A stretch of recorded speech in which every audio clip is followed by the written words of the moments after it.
boys and girls. For our story today, we are going to read Habitats of the World. All right. We live on an amazing planet called Earth. It is the only planet in our solar system that has liquid water and oxygen to breathe. It is the only planet we have found that can sustain life. This is a map of Earth. There is life on land and in the water. Earth has a huge variety of environments where animals can live. The place where an animal lives is called its habitat. A habitat provides the right water, food, and shelter for its native wildlife. Some habitats are cold, some are hot. Some habitats have a lot of water, some do not. The largest habitat on Earth is the ocean. The salty water of Earth's 5 oceans cover almost 3/4 of the planet. Just like on land, under the water are volcanoes, mountains, valleys, and plains. Many different kinds of sea animals live in this huge habitat. Some animals in the ocean are big. Some are not. A lot are fish, but some are not.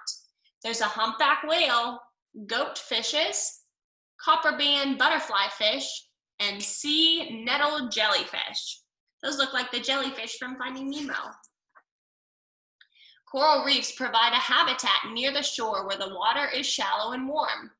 The reefs sustain over 1,000 types of colorful fish, as well as dolphins, turtles, sharks, and rays. There are many different kinds of corals, and they are all living organisms that can grow and change.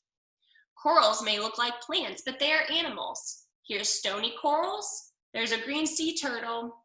There's an Acroporidae stony coral, soft corals and Caribbean reef shark, and various corals and purple tube sponge in foreground.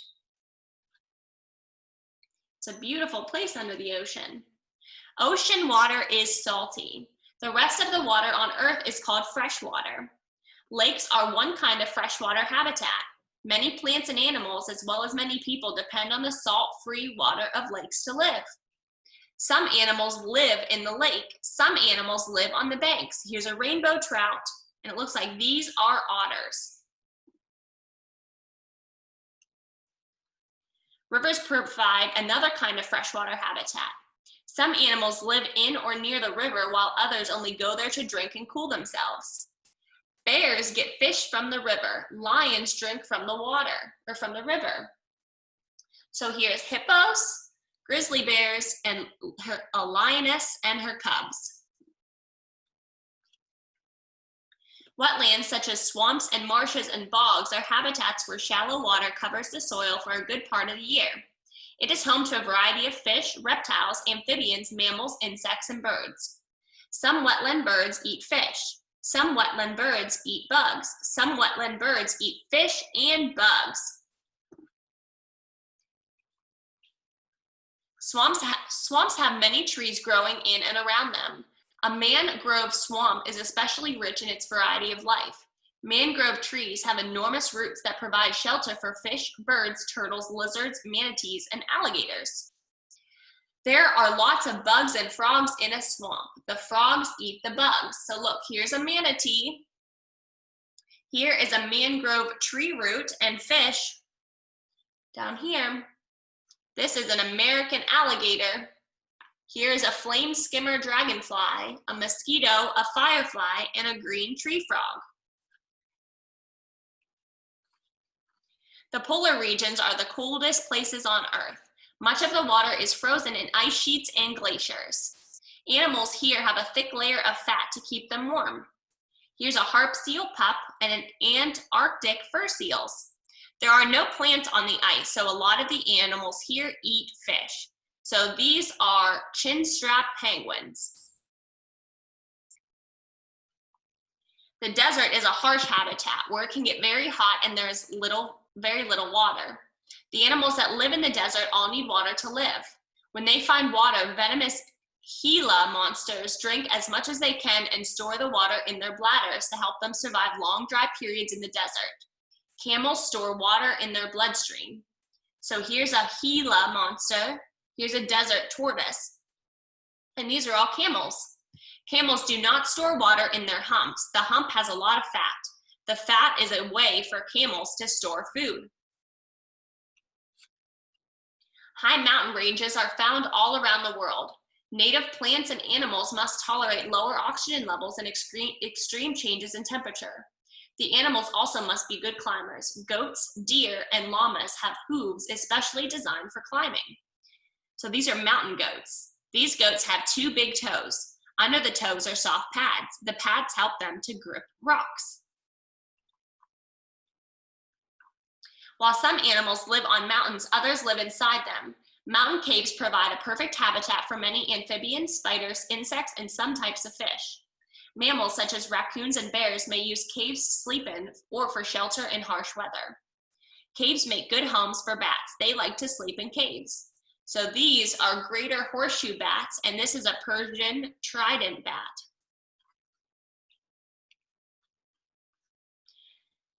Deciduous forests are especially beautiful in the fall before the trees lose their leaves. Some animals, such as deer and elk, live in this habitat all year round. Other animals, such as birds and butterflies, migrate to warmer climates when the weather turns cold. Bears stay in the forest and hibernate. So here's a white-tailed deer, and here's a grizzly bear and its cub.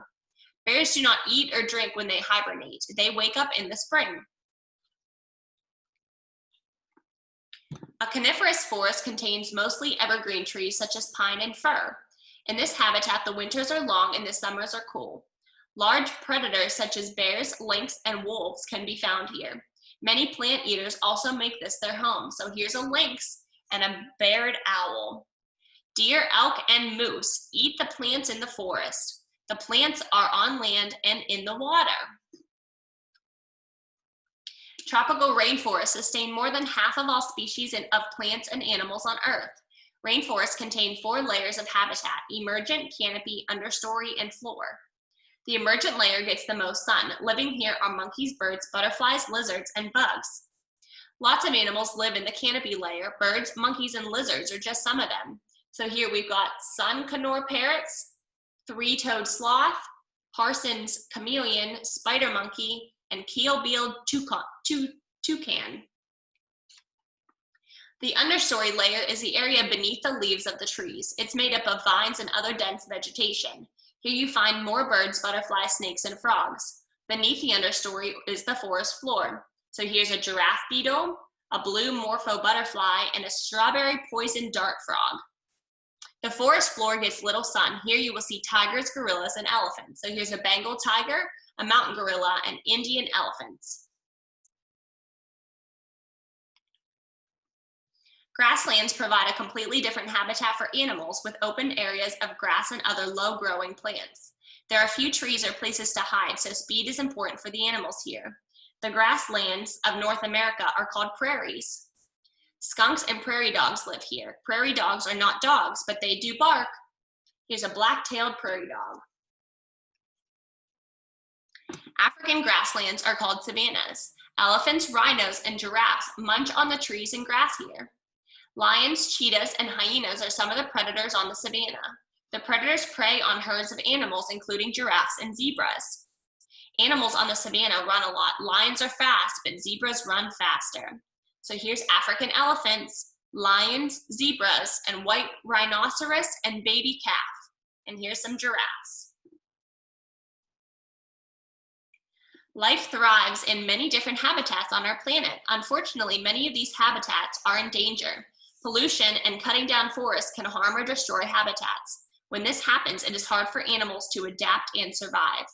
Some animals adapt, but some will not.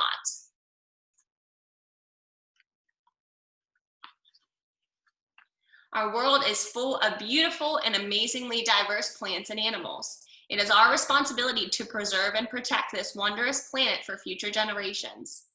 Here's bottlenose dolphins, red-eyed tree frog, and emperor penguins. It's up to all of us to take care of the earth. Great job listening to the story, boys and girls. You did so great. We're going to do a fun reading activity next. I'll see you then. Bye.